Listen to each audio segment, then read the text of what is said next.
zenean. Jesucristo gure jaunaren grazia, eta jainko aitaren batasuna, eta Espiritu Santuaren batasuna izan beti zuekin. Eta zure espirituarekin. Zenideo, aitor, ditzagun gure pekatua, misterio santua ospaseko gai izan gaitezen.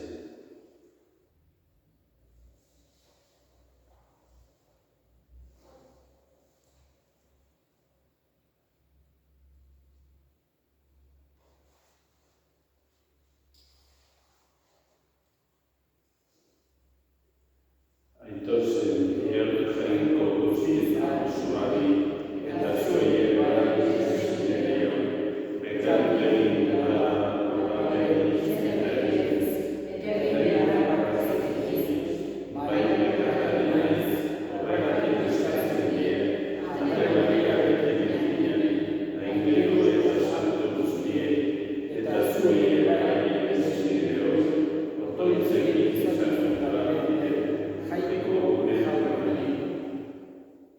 Erruki dakigula jainko guztietan altzua, eta gure bekatua barkaturik, eraman gaizada betiko bizia. Erruki jauna. Kristo erruki. Erruki jauna. Egin dezagun otoiz. Izu ezazu jauna gure biosetan zeure grazia, eta egizu angeloa ezanik. Zure zen Jesucristo gizonekin dela jakin duguno, haren nekariaren eta guruzearen bidez, hil gaitezela piztuearen ospera. Zure zen Jesucristo gure jaunaren bitartez, zurekin eta Espiritu Santuarekin batean, jainko eta erregeri bizi baita gizaldi eta gizaldietan. Amen.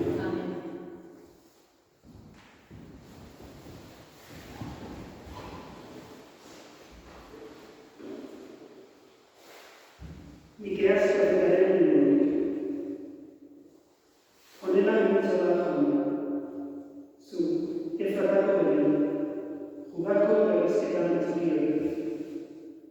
Zure gandik jaiko da izanako adintaria. Azaldikoa da haren sortzen.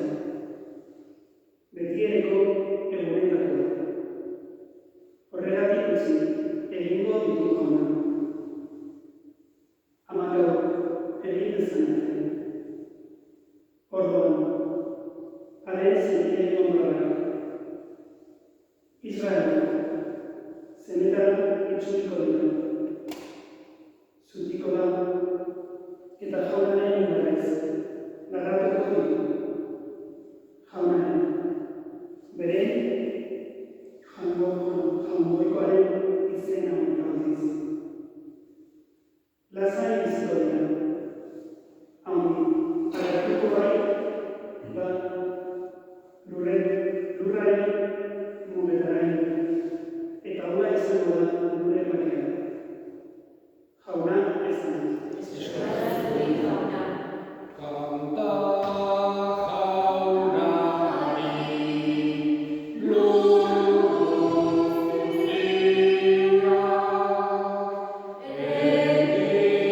egina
ez eskaintzen badira ere. Gero onera dio, hona hemen ni zure nahi egiteko. Lehendabizikoa kendu eta bigarrena jartzen. Nahi honen indarrez santu egina bera, Jesukristo behin betiko egin zuen bere gorputzaren opariaren batik, jaunak esana. Aleluia.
Queridas hermanas, hermanos, pues en esta tarde en que visito por primera vez y por segunda intento hacerlo lo más que nos quiera, pues las lecturas nos hablan de ya casi de la Navidad, es el último domingo del Adviento, y la primera lectura nos habla de Belén, y dice: de la ciudad, de una aldea pequeña, Belén, nacerá el Salvador.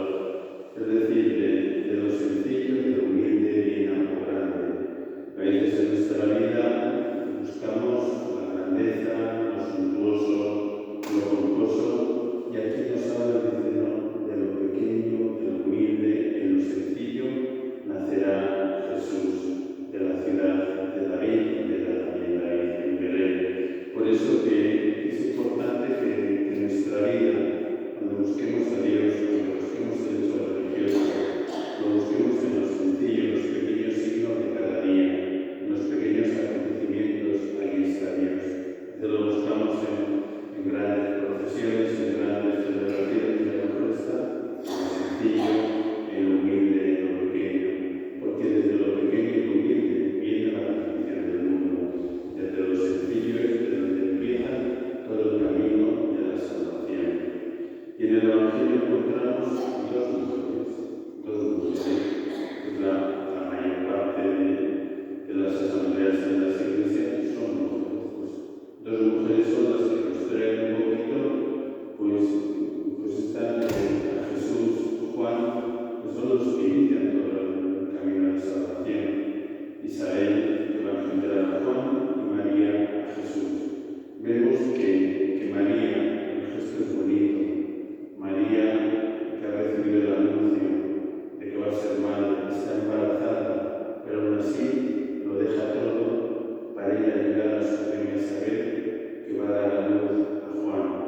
Y lo deja todo porque su prima Isabel era mucho mayor que ella, ya no estaba en edad fértil para tener descendencia, y pues Dios obra ese milagro y va a ser madre.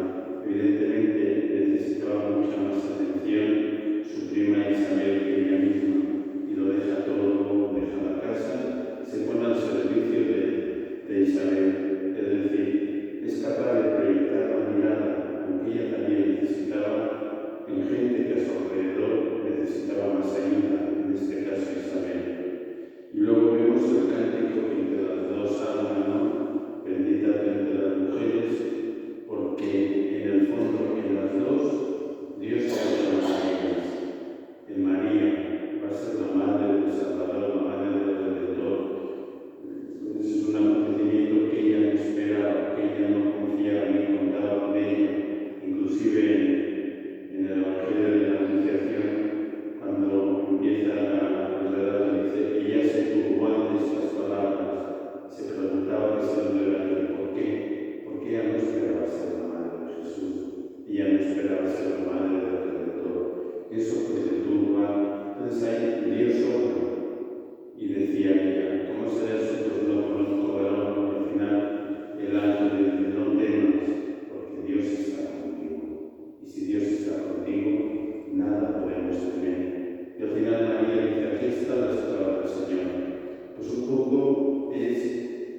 esa actitud de aceptar la voluntad de Dios en su vida.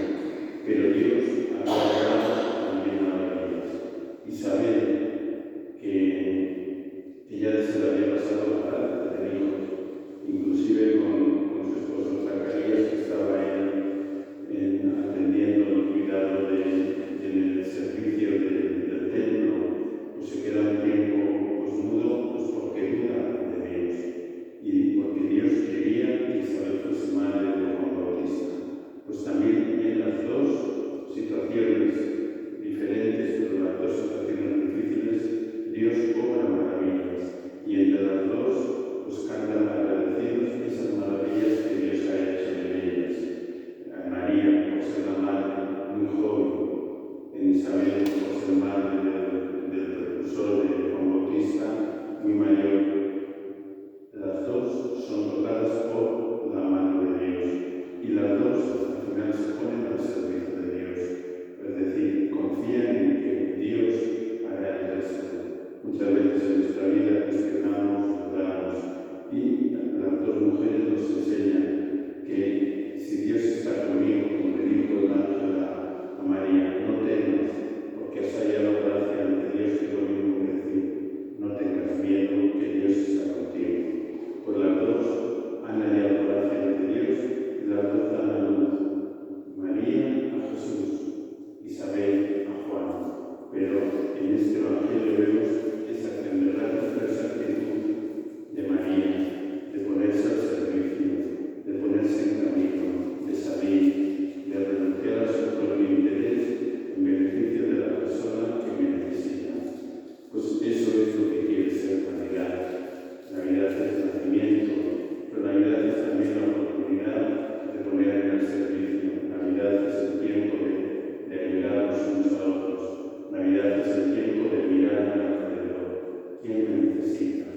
Navidad es el tiempo de decir, Señor, ¿qué quieres de mí? Como le dijo María al ángel. Pues hermanos, que en esta tarde seamos como María, nos pongamos en movimiento para ver qué necesita mi ayuda. Y también, como la primera lectura, busquemos a Dios en lo pequeño, en lo sencillo. Y como Isabel y María, demos gracias a Dios, porque estoy seguro que cada uno de nosotros, en nuestra vida, hemos sido tocados por la gracia de Dios.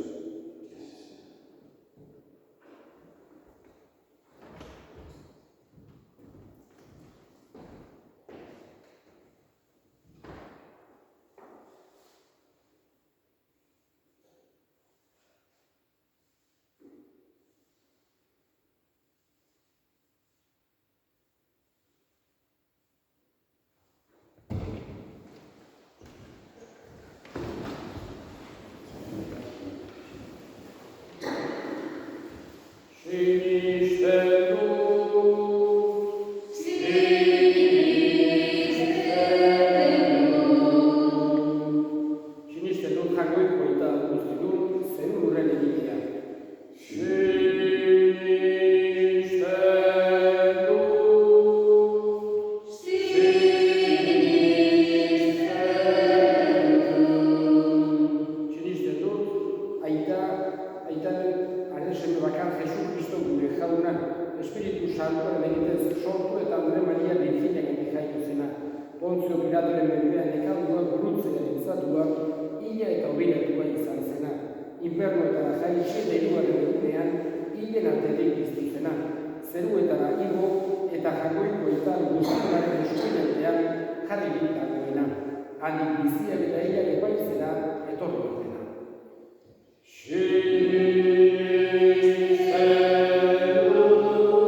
dotoiz guztia batean, Eliza osoaren oparia, jainkoari eskaintzekoa. Jainkoa besteko eta duzena zabaltzeko. Jauna Maria Dolorosoaren zabalgarria, bere idatzi santuekin zuen espirituak sakralizada. Zure aldarera ekarri ditugun eskaintza. Jesucristo gure jaunaren bitartez. Jauna zuekin, Eta zure espirituarekin, gora bihotza, abarkatu. eskerra jangoiko gure jaunari. Egokida eta zuzen. Egokida bai eta zuzen, bidezko eta salpagarri, nonai eta berrigu zuri, aita guzti santu horri, eskerrak ematea. Jesucristo zure seme maitearen bitartez. Kristo da, izan ere, zure hitza, haren bidez egin dituzu diren guztia. Ura bidali dizugu zerbaitzaile eta eroten. Espiritu Santuaren egitez gizon egina, eta Virginia gandik jaioa. Bera zure naia betetzeko, eta zuretzat herri santuan irabazteko. Gurutzean besoak zabal